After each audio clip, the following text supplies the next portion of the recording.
Hello friends, welcome to Burman classes. दोस्तों, हम बाल विकास के सिद्धांतों की श्रृंखला चला रहे थे, जिसमें जीन पियाजे का संज्ञानात्मक सिद्धांत और ब्रूनर के सिद्धांत के बारे में हम बात कर चुके हैं। अगर आपने अभी तक इन दोनों वीडियो को नहीं देखा तो हमने डिस्क्रिप्शन बॉक्स में लिंक दे रखा है, आप वहां से जाकर जरूर देख लें, जिससे आपके आने वाली परीक्षाओं सीटेट, यूपीटेट, एमपीटेट, आरटेट आदि सभी राज्यों की शिक्षक पात्रता परीक्षाओं में आपका सहयोग प्रदान कर सकें। फ्रेंड्स, आज हम लेके आए हैं आपके लिए नया टॉपिक, लॉरेंस कोहलबर्ग का नैतिकता का सिद्धांत। फ्रेंड्स, इसमें हमने कुछ महत्वपूर्ण प्रश्नों को भी शामिल किया है, तो वीडियो पर अंत तक जरूर बने रहें, जिससे आप इस सिद्धांत को अच्छे से समझ सकें। फ्रेंड्स, चलिए बात करते हैं लॉरेंस कोहलबर्ग के नैतिकता के सिद्धांत की। फ्रेंड्स, अगर इसे हम शॉर्ट में समझें तो यह हमारा नैतिकता का सिद्धांत है, जिसको अमेरिकी मनोवैज्ञानिक लॉरेंस कोहलबर्ग ने दिया था। फ्रेंड्स, उन्होंने इस सिद्धांत में हमें 3 स्तर दिए थे, पूर्व परंपरागत स्तर और परंपरागत स्तर और उत्तर परंपरागत स्तर, जिसमें उन्होंने 7 अवस्थाओं का जिक्र किया। हालांकि कुछ मनोवैज्ञानिकों ने 6 अवस्थाओं के बारे में ही बात की, लेकिन अमेरिकी मनोवैज्ञानिक लॉरेंस कोहलबर्ग को कुछ लोगों ने 7 अवस्थाओं की बात की। फ्रेंड्स, अब हम इस पे देखते हैं आगे।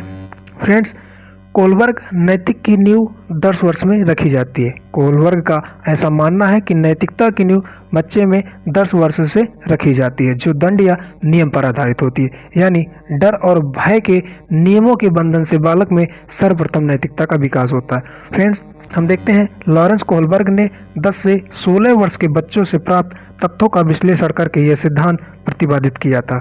कोहलबर्ग के अनुसार जब बालकों को नैतिक संघर्षों का सामना करना पड़ता है तो उनकी तार्किकता अधिक महत्वपूर्ण होती है। यानी जब बालक नैतिक संघर्षों का सामना करता है तो वह तर्क करने की उसमें क्षमता भी विकसित होती है। फ्रेंड्स, कोहलबर्ग ने यह धारणा बनाई कि बालक अपनी विकास की अवस्था में 3 स्तरों से गुजरता है। मैंने आपसे ऊपर ही बताया, कोहलबर्ग ने 3 स्तर दिए थे और उन्होंने उनमें 7 अवस्थाओं का जिक्र किया।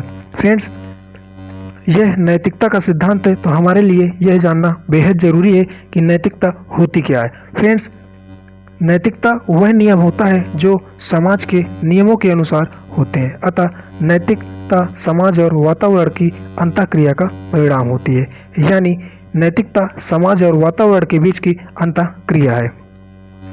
फ्रेंड्स, आगे पढ़ते हैं। हमने बताया कि कोहलबर्ग की नींव 10 वर्ष में रखी जाती है। कोहलबर्ग ने कहा कि नैतिकता की नींव 10 वर्ष में रखी जाती है, जो दंड या नियम पर आधारित होती है। उन्होंने कहा कि डर के और भय के नियमों के बंधन से बालक में सर्वप्रथम नैतिकता का विकास किया जाता है। फ्रेंड्स, अब हम देखते हैं कोहलबर्ग के अपने 3 सिद्धांत, 3 स्तर क्या क्या बताए। पहला स्तर उनका पूर्व परंपरागत स्तर, इसी को हम इंग्लिश में level of pre conventional level के नाम से जानते हैं। फ्रेंड्स, दूसरा हमारा परंपरागत स्तर, इसको हम लेवल ऑफ कन्वेंशनल के नाम से जानते हैं। फ्रेंड्स, और तीसरा हम level of most conventional level के नाम से जानते हैं, यानी उत्तर परंपरागत अवस्था। इसी को आत्म अंगीकृत नैतिक मूल के नाम से भी जानते हैं। इसी को उत्तर रूढ़िगत परंपरागत स्तर के नाम से भी जानते हैं। तो फ्रेंड्स, इसके कई नाम हैं, इसको हम आगे और देखेंगे। फ्रेंड्स, कोशिश करें आप कि इनका इंग्लिश नाम जरूर याद रखें, क्योंकि परीक्षाओं में हम कई बार हिंदी नाम भूल जाते हैं और इंग्लिश नाम एक ही होने के कारण हमें इंग्लिश नाम जल्दी मिल जाता है। फ्रेंड्स, आगे चलते हैं। लॉरेंस कोहलबर्ग ने अपने 3 स्तरों में 7 सिद्धांतों का जिक्र किया। इन्होंने कुल 7 अवस्थाएं निकाली। फ्रेंड्स, हम देखते हैं पहला पूर्व परंपरागत स्तर या पूर्व नैतिक स्तर, इसी को हम level of pre conventional level भी कहते हैं। फ्रेंड्स, यह अवस्था 4 वर्ष से लेकर 10 वर्ष की आयु तक होती है। इस अवस्था में नैतिकता तर्कड़ा दूसरे लोगों के मानकों से निर्धारित होती है, न कि सही तथा गलत पर। यानी कहा जाए तो बालक में नैतिकता का अभाव होता है और वह दूसरे के मानकों पर कार्य करता है। उसमें खुद की कोई सही गलत की समझ नहीं होती, वह दूसरा उसको जैसा बोल देता है वह वैसा ही करता है। फ्रेंड्स, आगे देखेंगे। इसमें उन्होंने 2 अवस्थाओं का जिक्र किया। हालांकि कुछ लोग दंड और अलग को अलग अलग देखते हैं, मगर हमने एक ही में सम्मिलित किया है। फ्रेंड्स, इस अवस्था में बच्चों में दंड से दूर रहने का प्रेरणा अधिक मजबूत होता है। यानी बच्चा दंड से इतना डरता है कि वह कार्य को करता है। यानी अगर बच्चे से पिता कहता है कि यदि तुम अपना खाना खत्म नहीं करोगे तो बिल्ली तुम्हारा खाना खा जाएगी, और वह डर के मारा खाना खा लेता है। तो फ्रेंड्स, इस अवस्था में बच्चे में दंड से दूर रहने का प्रेरणा अधिक मजबूत होता है। इस अवस्था में बच्चे उस दशा के प्रति सम्मान अधिक दिखाते हैं जिस दशा में दंड ना मिल सके, यानी वह दंड से बचना चाहते हैं। फ्रेंड्स, इसमें नैतिकता का अभाव होता है। फ्रेंड्स, बच्चों को अगर डरवाया जाए तो वह उस कार्य को करते हैं। फ्रेंड्स, यह केवल छोटे बच्चों में होता है, इसका मतलब यह नहीं है कि आप बच्चों को डरवाएं। फ्रेंड्स, अगला इसमें उन्होंने अवस्था बताई अहंकार की अवस्था। जब बालक, मैंने उदाहरण बताया कि बच्चे के पिता बच्चे से कहते हैं यदि तुम अपना खाना नहीं खत्म करोगे तो बिल्ली तुम्हारा खाना खा जाएगी, तो वह डर के मारा खाना खाता है। यहाँ डरवाने का मतलब ये नहीं है कि उसके साथ कुछ गलत किया जा रहा है, उसके अच्छे के लिए उसको डरवाया जा रहा है। तो फ्रेंड्स, वह डर के मारा खाना खा लेता है, पर जब वह अहंकार में आता है तो वह पापा के साथ बिजनेस करने लगता है और वह पापा से कहता है कि यदि आप 10 रुपये दोगे तभी मैं खाना खाऊंगा।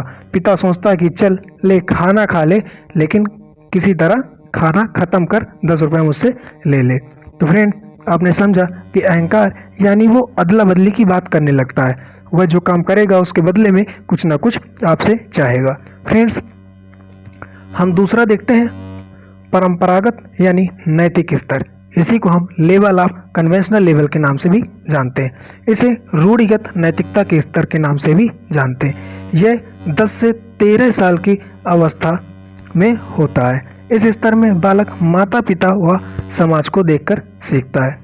फ्रेंड्स, इसमें मनोवैज्ञानिक ने 2 अवस्थाएं दी, प्रशंसा और दूसरी सामाजिक व्यवस्था के सम्मान की अवस्था। फ्रेंड्स, हमने ऊपर पढ़ा दंड और आज्ञा, और उसमें दूसरी हमने पढ़ी थी अहंकार, और हम ये तीसरा, या यूँ समझे आप कि परंपरागत या नैतिक स्तर में पहला और दूसरा, यानी कहा जाए एक तरह से तो तीसरी और चौथी अवस्था। यानी फ्रेंड्स, प्रशंसा, बालक कोई भी कार्य करना चाहता है तो वह उसमें प्रशंसा पाना चाहता है। फ्रेंड्स, प्रशंसा की अवस्था में यही है कि वह उस कार्य को ही करना पसंद करता है जिसमें उसको प्रशंसा मिले। जिस कार्य में उसको प्रशंसा नहीं मिलती वह उस कार्य को करना बिल्कुल पसंद नहीं करता।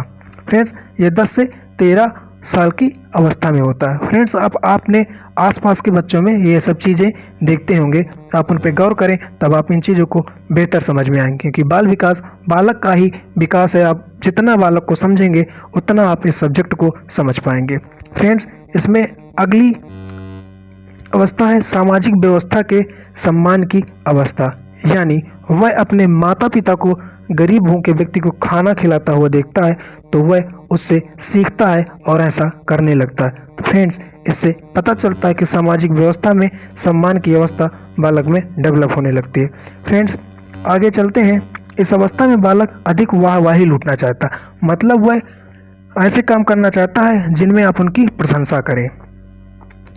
उसको अच्छे बुरे से मतलब नहीं होता और वह अपने माता पिता, अड़ोसी पड़ोसी और समाज से ही सीखता है। फ्रेंड्स, अगले और तीसरे स्तर की बात करते हैं, उत्तर परंपरागत स्तर। इसे उत्तर रूढ़िगत नैतिकता का स्तर कहा जाता है। यह 13 वर्ष की उम्र से अधिक बालकों के लिए है। यह नैतिकता का सबसे ऊंचा स्तर माना जाता है और इसमें नैतिकता का ज्ञान बच्चों में होता है। फ्रेंड, इसमें भी अमेरिकी मनोवैज्ञानिक लॉरेंस कोलबर्ग ने 2 सिद्धांत दिए थे, एक सामाजिक समझौते की अवस्था और दूसरी विवेक की अवस्था। तो फ्रेंड्स, हम देखते हैं कि सामाजिक समझौते की अवस्था क्या होती है। इस अवस्था में बच्चे या किशोर उन नियमों का आदर करते हैं जो प्रजातांत्रिक रूप से मान्य हो तथा समाज का कल्याण हो। फ्रेंड्स, इसमें बालक युवा अवस्था में पहुंच जाता है और आप जानते हैं कि युवा अवस्था का बालक वह समाज के बारे में, देश के बारे में सोचने लगता है और वह उन्हीं कार्यों को करता है जो अब उसके देश और समाज के लिए कल्याणकारी हों। फ्रेंड्स, तो आपने समझा सामाजिक समझौते की अवस्था। अब हम आगे देखेंगे विवेक की अवस्था। फ्रेंड्स, विवेक की अवस्था आप जानते हैं कि जितने भी युवा होते हैं तो वह स्वतंत्र होना चाहते हैं, किसी के विचारों में बंधना नहीं चाहते।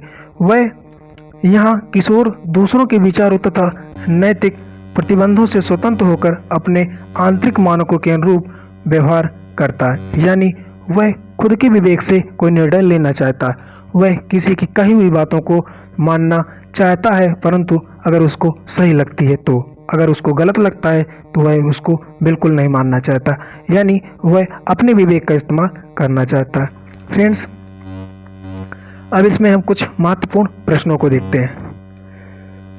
फ्रेंड्स, मैंने आपसे बताया कि लॉरेंस कोहलबर्ग का नैतिकता का जो सिद्धांत था उसमें उन्होंने 10 से 16 वर्ष तक के बालकों के लिए सिद्धांत दिया। उन्होंने इसमें 3 स्तर बताए।